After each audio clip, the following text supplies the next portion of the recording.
Why should you consider a financial agreement in a de facto relationship? Because leaving things unclear can lead to confusion, conflict, and even costly disputes down the track. Let's talk about why sorting it out early is so important. Legally, de facto relationships are treated much like marriages when it comes to property division.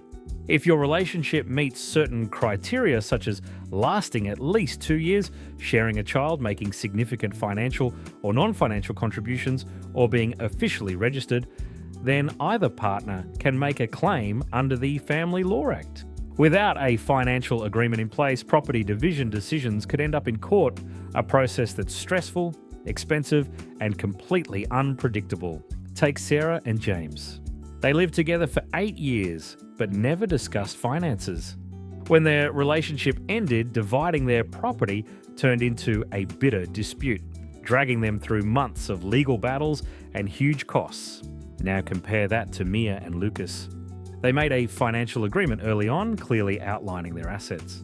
When they separated, the agreement kept everything simple and amicable, saving them time, stress, and money. So why should you act now? Because the longer you wait, the more complicated things can get.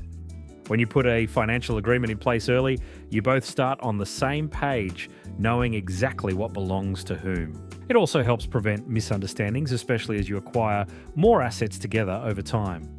And most importantly, it gives you peace of mind, knowing there's a clear plan in place if the relationship falters.